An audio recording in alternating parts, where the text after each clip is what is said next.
Beep Ben কৰা কথাষাৰ মাননীয় মুখ্যমন্ত্ৰী ডাঙৰীয়াই তেখেতে মুখেৰে কোৱা নাই। তেখেতে কৈছে কি যে কংগ্ৰেছে যদি বিচাৰে তেতিয়াহ'লে তেখেতে বেন কৰি দিব বা বন্ধ কৰি দিম বুলি কৈছে। গতিকে এতিয়া যিহেতু কংগ্ৰেছে এতিয়া নিজে কৈছে যে বিপ বেন কৰিব নালাগে, যে এই বিষয়টো নিশ্চয় লিখিত ৰূপত যদি দিয়ে, কিন্তু লিখিত মুখত সংবাদ মাধ্যমৰ আগত ক'লে নহ'ব তেওঁলোকে বিপ বেন কৰিব লাগে নে নালাগে।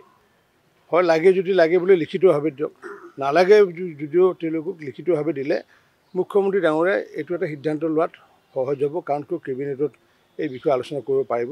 গতিকে লাগক বা নালাগক এই বিষয়টো লৈ পেলাই লিখিত ৰূপত যাতে দিয়ে, মই তাৰ কাৰণে আহ্বান জনাইছোঁ। এইটো তেওঁ আচলতে হাঁহিয়াতৰ পাত্ৰহে হ'ব এনেকুৱা কথা ক'লে, কাৰণ কিয় আমি কোৱা কথা নহয় এইটো। তেওঁলোকে ধৰ্ম নিৰপেক্ষ যে কথা কয়, তেওঁলোকৰ পূৰ্বৰ মই নাম নকওঁ, তেওঁলোকৰ আজি বহু বছৰ আগতে তেওঁলোকে মন্তব্য কৰিছিলে যে যেতিয়ালৈ কংগ্ৰেছে মন্তব্য কৰিছিলে যে যেতিয়ালৈ আলি আৰু কুলি থাকিব তেতিয়ালৈ কংগ্ৰেছ জীৱিত হৈ থাকিব। আৰু যদি তেওঁলোকে যদি ধৰ্ম নিৰপেক্ষ হ'লেহেঁতেন, তেওঁলোকৰ কংগ্ৰেছৰ এজন ৰাষ্ট্ৰীয় নেতা, তেওঁ অসমৰে আছিলে, মই আজিৰ তাৰিখত নামটো ক'ব খোজা নাই, তেওঁ কৈছিলে এই কথাষাৰ যে যেতিয়ালৈ আলি আৰু কুলি থাকিব কংগ্ৰেছৰ লগত তেতিয়ালৈ কংগ্ৰেছ জীৱিত থাকিব। গতিকে এই কথাষাৰৰ পৰা গম পোৱা যায় তেওঁলোকেও ক'ব লাগিছিলে যে ভাৰতবৰ্ষৰ জনসাধাৰণ যেতিয়া আমাৰ লগত থাকিব, অসমৰ জনগণ যেতিয়া আমাৰ লগত থাকিব, সেই কথাষাৰ তেওঁলোকে ক'ব পৰা নাই নহয়।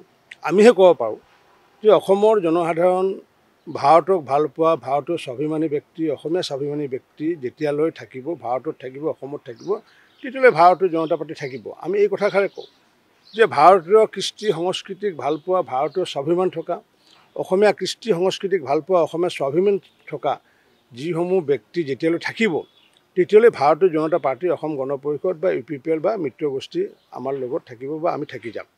গতিকে ধৰ্ম নিৰপেক্ষ যে নহয়, তেওঁলোকৰ নেতাই, ৰাষ্ট্ৰীয় নেতাই সেই কথাষাৰ যে কৈছিলে সেইটোৰ জৰিয়তে প্ৰমাণ পোৱা যায় যে যেতিয়ালৈ আলি কুলি থাকিব তেতিয়ালৈ কংগ্ৰেছ থাকিব। তাৰমানে তেওঁলোকে তেতিয়া ধৰ্ম নিৰপেক্ষ নাছিলে, তেওঁলোকে আলিৰ ওপৰত বিশ্বাস কৰিয়ে নিৰ্বাচনত অংশগ্ৰহণ কৰিছিলে।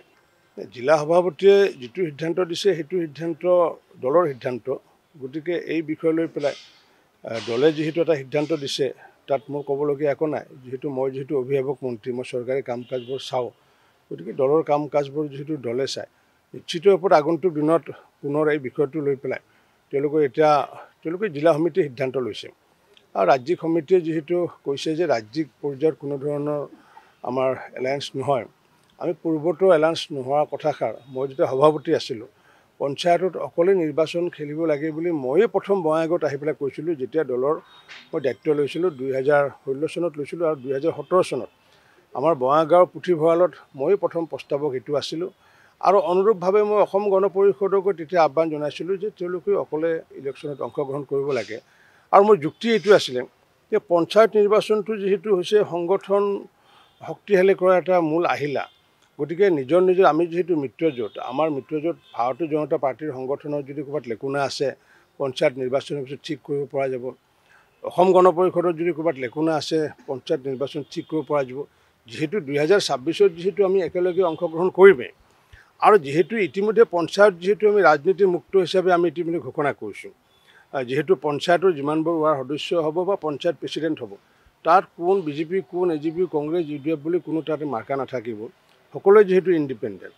মই যেনেকুৱাকৈ মই সমষ্টিত মোৰ পাটাচাৰকুছিত কৈছোঁ যে যিমানে নিৰ্দলীয় অংশগ্ৰহণ কৰে সকলোকে মই সমৰ্থন জনাইছোঁ, সকলোৰে মোৰ আশীৰ্বাদ জনাইছোঁ। কাৰণ কিয় মই যিহেতু নিজে কৈছোঁ যে পঞ্চায়তটো আমি ৰাজনীতি মুক্ত কৰিব লাগে। গতিকে বজালী সমষ্টিত বা পাটাচাৰকুছি সমষ্টিত আমাৰ যিমানবোৰ ব্যক্তিয়ে নিৰ্দলীয় হিচাপে পঞ্চায়তৰ ৱাৰ্ডৰ সদস্যত অংশগ্ৰহণ কৰিব, মই সকলোকে আশীৰ্বাদ দিছোঁ, শুভেচ্ছা দিছোঁ। আৰু পৰৱৰ্তী সময়ত পিছত আমি চাই ল'ম কি কৰিব পৰা যায়। যিহেতু পঞ্চায়তটো ৰাজনীতি মুক্ত কৰাৰ প্ৰয়োজন, গতিকে ইয়াত আচলতে কোন AGP, BJP, UDF, কংগ্ৰেছ এইটো চোৱাটো অনুচিত। কাৰণ কিয় যিহেতু বহু তেনেকুৱা ব্যক্তি আছে ৰিটায়াৰমেণ্ট হৈ পেলাই আহিলে, ছমাহ আগতে আহিলে তেওঁ হয়তো জিলা সভাপতিক চিনি নাপায়, অগপৰ মণ্ডল সভাপতিক চিনি নাপায়, হয়তো বিধায়কৰ লগতো সম্পৰ্ক নাই বা গাৰ্জেন মিনিষ্টাৰৰ সম্পৰ্ক নাই, কিন্তু গাঁৱৰ ৰাইজে তেখেতক কৈছে যে নহয় তেওঁ গাঁওখন চম্ভালিব লাগে, ৰিটায়াৰমেণ্ট হৈ আহিলে, গতিকে তেওঁ নিৰ্বাচনত অংশগ্ৰহণ কৰিব লাগে। কিন্তু বেচেৰা পলিটিকেল এফিলিয়েশ্যন নোপোৱাৰ কাৰণে তেওঁ নিৰ্বাচনত অংশগ্ৰহণ কৰিব নোৱাৰে। গতিকে সেইসকল ব্যক্তিয়ে নিশ্চিত ওপৰত ভাল পাইছে, গতিকে পলিটিকেল এফিলিয়েশ্যন যিহেতু নালাগে, গাঁৱৰ মানুহে যাক ভাল পায় তেওঁকে ৱাৰ্ড সদস্য কৰিব, ৱাৰ্ড সদস্য 10জনৰ ভিতৰত যাকে ভাল পায় তেওঁলোকে পঞ্চায়ত প্ৰেচিডেণ্ট হ'বগৈ